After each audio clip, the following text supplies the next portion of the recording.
La noticia requiere profundidad. En Notimundo están los protagonistas de la noticia.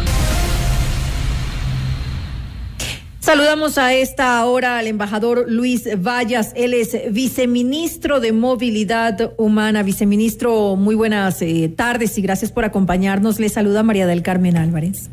Buenas tardes, María del Carmen. Es un gusto estar aquí en Notimundo. A sus órdenes. Muchas gracias por estar aquí.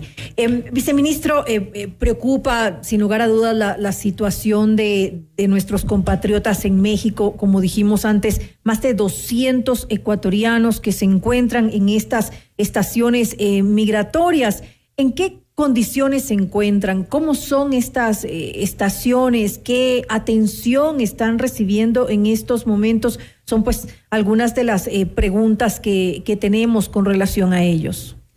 Sí, las estaciones migratorias son lugares a donde son llevados nuestros compatriotas una vez que hayan sido detenidos en el territorio. Es decir, tenemos que diferenciar aquí entre personas inadmitidas y personas, ciudadanos ecuatorianos que han ingresado a territorio mexicano en este caso, pero que por alguna situación de irregularidad, la autoridad mexicana les ha llevado a estos centros.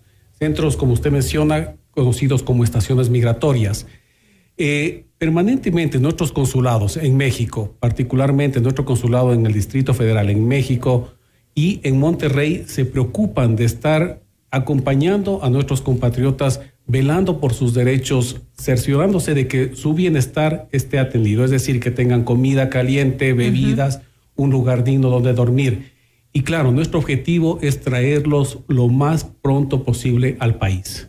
Ahora, ¿cómo se está interviniendo en esta situación? Usted bien dice que hay que, lo importante es traerlos lo más pronto al país, pero ¿cuántos días o va a tomar esto? Porque, ¿sabe? ¿Ha regresado ya alguno de ellos? Conocimos que han venido, creo que 18 personas ya regresaron. Exactamente, 18 personas regresaron entre viernes y domingo. Entendemos que 4 personas también han llegado el día de ayer. Sin embargo, son números que se mueven permanentemente. Ingresan a las estaciones, salen de las estaciones. El trabajo es permanente con la autoridad mexicana. Pero también es importante mencionar que algunos compatriotas, teníamos el número de 15 compatriotas que estaban o dieron positivo en COVID. Entonces, ellos han tenido que permanecer los días que considere la autoridad sanitaria, en este caso de México, en los centros. Entonces, eso también ha limitado el regreso de un grupo de estos compatriotas que están allá. Ahora, viceministro, usted nos comentaba que los consulados, que la embajada se han acercado para ver justamente que no se vulneren los derechos humanos de nuestros compatriotas. ¿Se tiene un registro exacto de quiénes están allá? ¿Se han comunicado ya con los familiares que seguramente estarán totalmente preocupados por ellos? Sí. Por ejemplo, sabíamos que teníamos 11 menores, por decirle. Tenemos nombres, números de cédula, evidentemente llevamos un registro, pero por temas de confidencialidad, reserva de datos, pues no podemos decir los nombres. Claro. Estamos en contacto allá con las personas que se encuentran, con los compatriotas que se encuentran en las estaciones y acá, del lado ecuatoriano, con los familiares también, cuando se puede ubicar a los familiares. Trabajamos con nuestras direcciones zonales en diferentes ciudades del país, dependiendo de dónde son ellos. Principalmente son del austroecuatoriano y estamos trabajando con nuestra oficina en Azogues. Entonces, de esta manera también tenemos el contacto acá, les informamos cuál es la situación y, como digo, siempre velando por sus, como usted decía, derechos humanos, pero por su bienestar. Ahora, no se ha podido ubicar a todos los familiares, según lo que usted me está diciendo. Hay casos que no se pueden ubicar a todos los familiares, sin embargo, siempre se les pide información, números telefónicos, lugar de residencia, para ubicarles. Sí, habrá 1 o 2 casos, pero son mínimos en donde no podemos ubicar a un familiar. Ahora, las personas que, por ejemplo, no consigan tener la ubicación exacta de sus familiares y puedan pensar que son parte de este grupo que se encuentran en estos centros, ¿podría comunicarse entonces con ustedes de alguna manera para pedir ayuda y para ver si tienen la información, cotejar la información que tienen, que ellos les puedan dar para ver si se los puede ubicar? ¿Es esto posible? Exacto, es completamente posible. De hecho, nuestros consulados, nuestra embajada, pero principalmente nuestros consulados en México y en Monterrey tienen teléfonos abiertos las 24 horas del día, los 7 días de la semana. Trabajamos sábados y domingos también con los compatriotas y abiertas las líneas. Mencionar también en este sentido que estamos fortaleciendo, que estamos reforzando nuestros consulados. Necesitamos más personal, pero también más atención en el sentido de que no podemos dejar un minuto solos a nuestros compatriotas en el exterior y atenderles permanentemente. Y del lado ecuatoriano lo mismo. Del lado ecuatoriano lo que le decía con las familias, tenemos madres y la preocupación principal es cuando tenemos menores. Entre los 218 que usted mencionaba, por ejemplo, 11 menores de edad, que también es la preocupación principal que sean atendidos, ¿no? Y ahí, en este caso, están acompañados, están con padre, madre o con padre y madre, entonces no reviste mayor inconveniente. Pero hemos tenido casos, no ahora particularmente, pero sí hemos tenido casos de menores no acompañados. Y ahí, evidentemente, es un peligro, pues. Es un peligro y una preocupación. Ahí el trabajo permanente con la autoridad mexicana, en este caso con las autoridades de bienestar social de México y que velando evidentemente por el bienestar del niño. Si me permite, quisiera mencionar en relación al trabajo con autoridades mexicanas, estamos en contacto permanente. Yo he hablado con la embajadora de México aquí en Quito, como digo, de manera permanente, y estamos a puertas de una reunión de trabajo, 2 reuniones en realidad.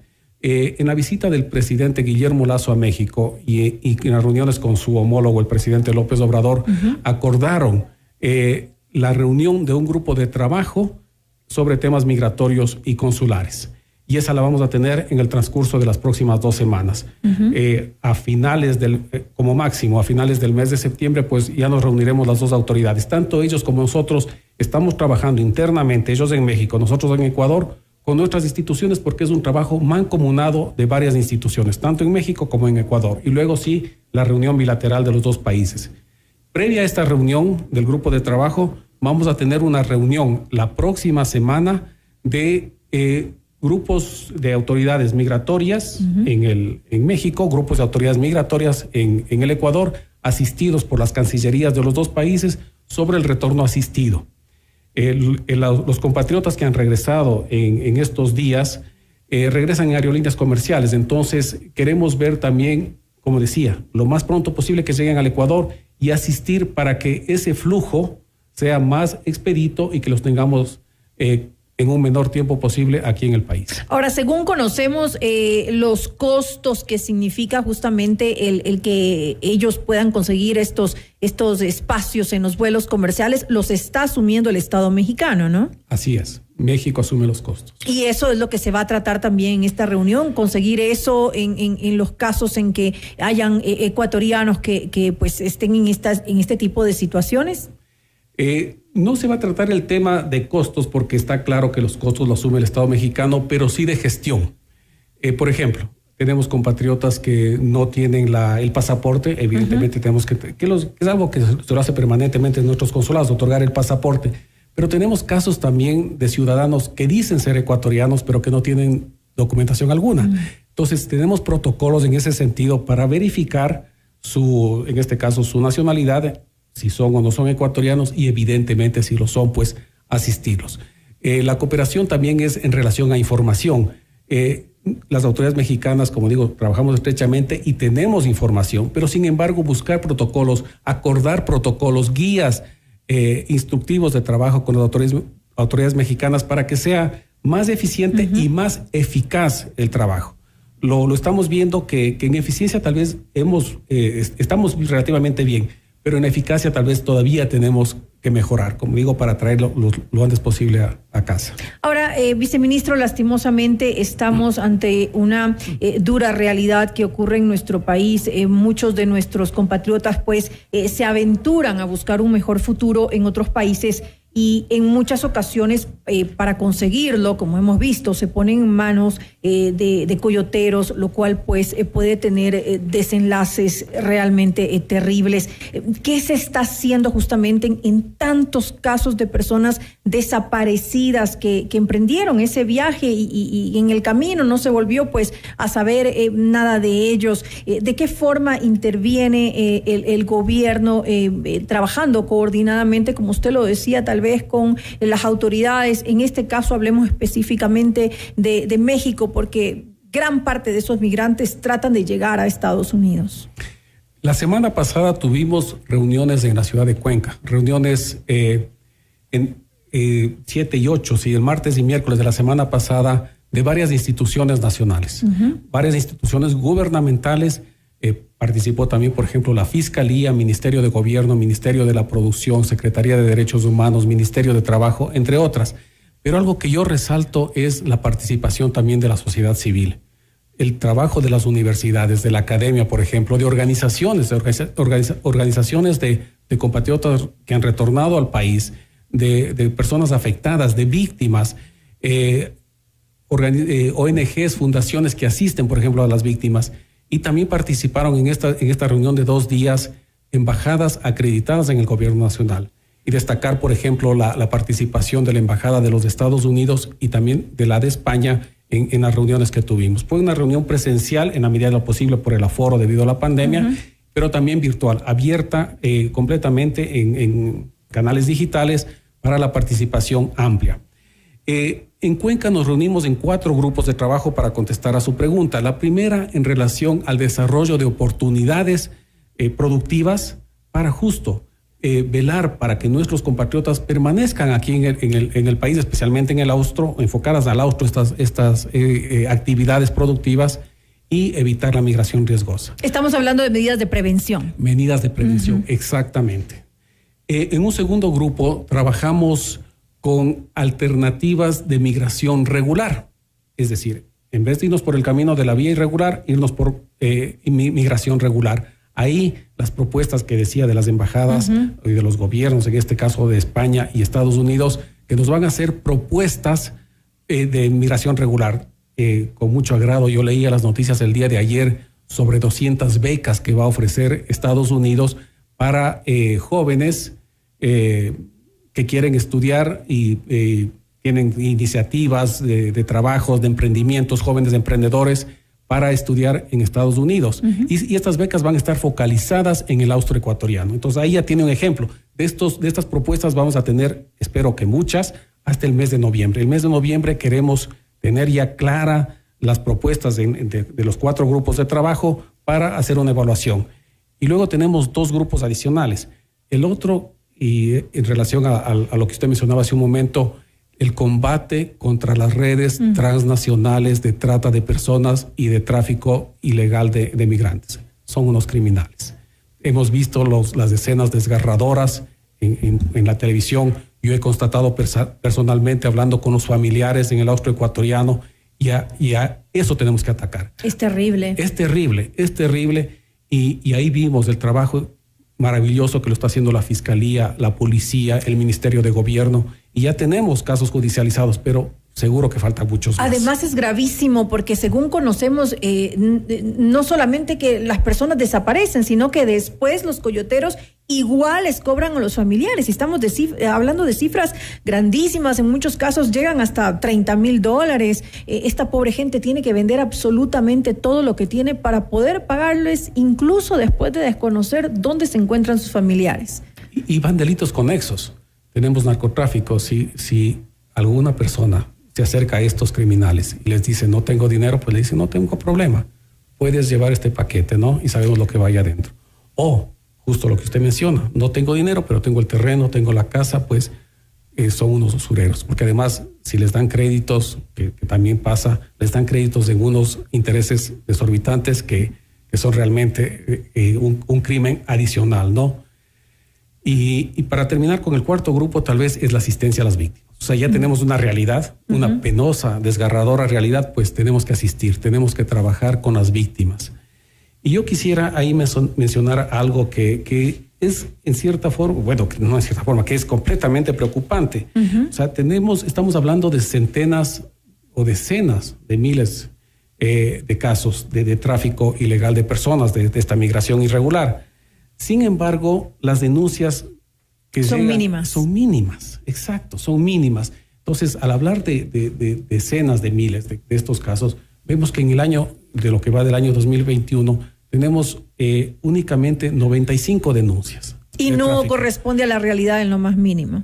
Exacto, porque hay una realidad y ahí es importante el trabajo que ustedes hacen, por ejemplo, la información, difundir la necesidad justo de hacer estas denuncias. O sea, han cometido un crimen estas personas, los coyoteros o los coyotes, como se les llama, pues a denunciarles porque no puede ser. Queremos parar de raíz si es posible y ese es nuestro objetivo, este tráfico ilegal de personas. Ahí definitivamente hay un trabajo grande que hacer. Primero la prevención y luego pues eso, que la gente denuncie, que de alguna manera esa es la única forma de parar esta situación. Ahora, mi pregunta específica hace un momento era más bien qué se estaba haciendo cuando lamentablemente ya la persona ha desaparecido. Es decir, se hace una investigación, un seguimiento, se trabaja coordinadamente con las autoridades del país a donde haya ido, digamos. En este caso, si es en México, tratando de atravesar para llegar a la frontera con Estados Unidos,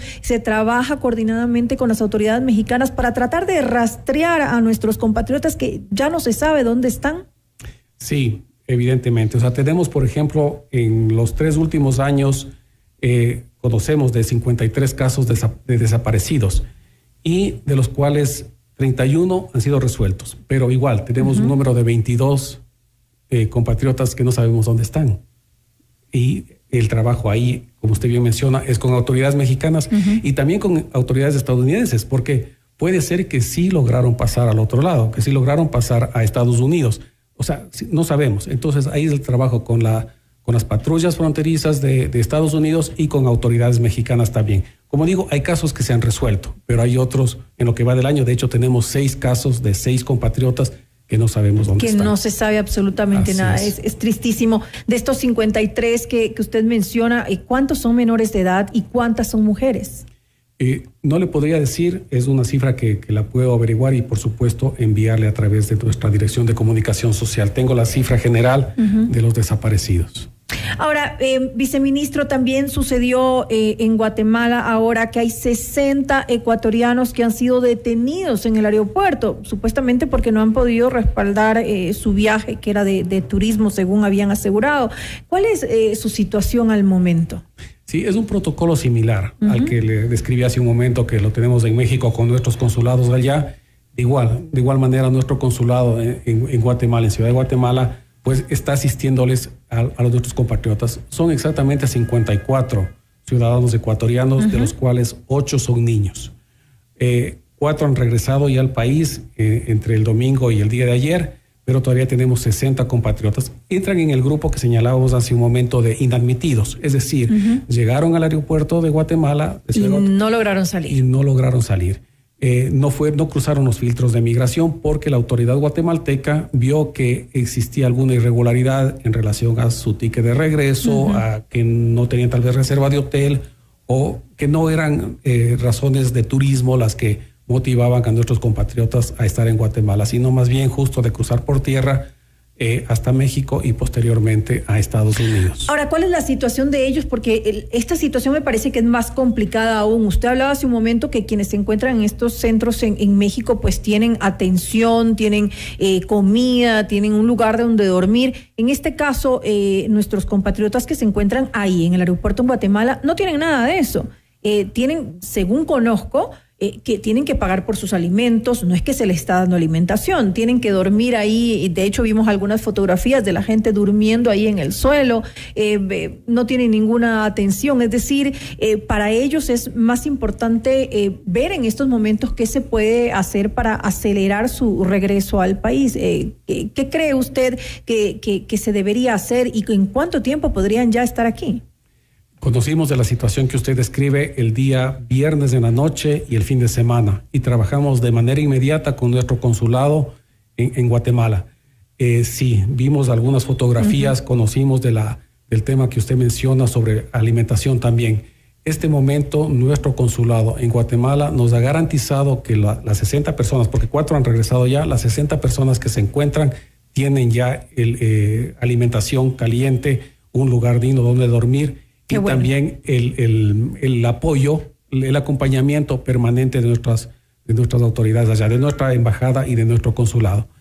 Lamentablemente son nuevas vías que se están abriendo. O sea, Guatemala no era el camino, no era la ruta, era México, pero luego de lo que... Con la visa a partir del 4 de septiembre, sí. Son estas rutas, como digo, nuevas que alguna vez las vimos en el pasado también, pues las tenemos nuevamente. Y eso va a ser más complicado, porque ahora justamente seguramente van a utilizar esto, ahora que no van a poder llegar tan fácilmente a México, y lo peor es que son rutas más complicadas, son rutas más peligrosas. Exactamente, porque el camino es más largo, el trayecto que tienen que cruzar es más largo. Problemas de bandas, de criminales que se encuentran.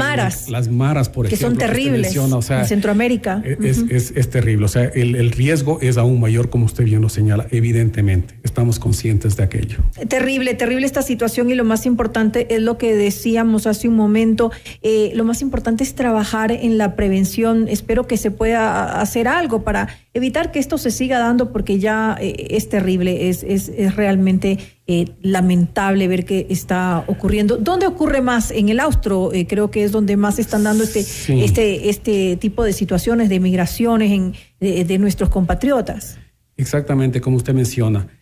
Por ejemplo, para señalar únicamente entre las provincias de Azuay y Cañar, estamos hablando de cerca del 65-67% de migración irregular. En muchos casos hay también migración regular, por supuesto, pero de los casos que estamos hablando, un 65-67% es de estas dos provincias. De ahí la reunión que tuvimos la semana pasada en Cuenca.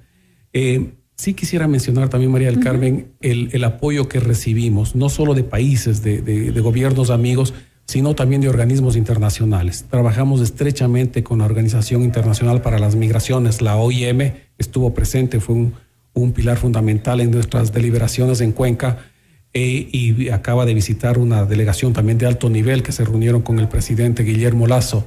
Es importante esa colaboración. No solo por costos nos ayudan también económicamente, pero también con estadísticas, conocimientos profesionales, pues es su trabajo. Están permanentemente.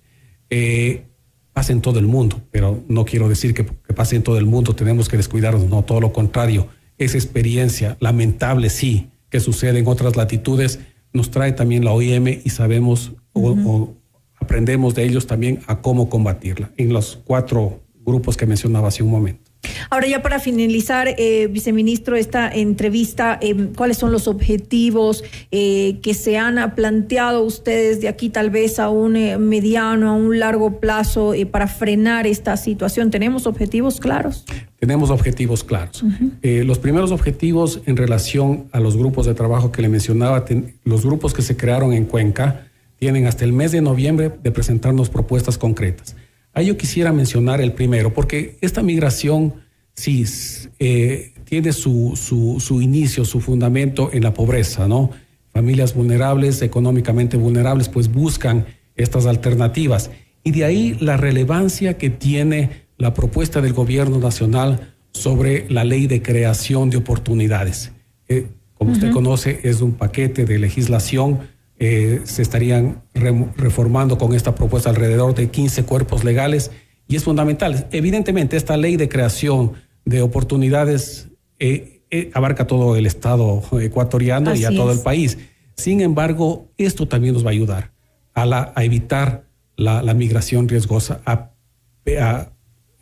incentivar que nuestros compatriotas permanezcan exactamente en el Ecuador. Es decir, va a haber un círculo virtuoso ahí donde nuestros compatriotas van a encontrar oportunidades, en este caso en el austroecuatoriano, y permanecer acá. Y eso es lo que se busca también con la ley de creación de oportunidades. Eso es importante para frenar la migración. Y viceministro, usted que se encuentra en el ministerio, ¿qué hay de cierto en que Mauricio Montalvo, canciller, se va de embajador a España? No es así. No es cierto, el canciller, lo niega categóricamente. El canciller Montalvo está haciendo un excelente trabajo, es un gran profesional, además de un maravilloso ser humano, y estamos apoyados en él y así seguiremos. Bueno, pues me quedo entonces con eso y así finalizamos esta entrevista nuevamente, pues agradecerle por haber estado junto a nosotros aquí en Notimundo Estelar al embajador Luis Vallas, él es viceministro de Movilidad Humana. Un gusto, María del Carmen, buenas tardes. Muy buenas tardes. Hasta luego.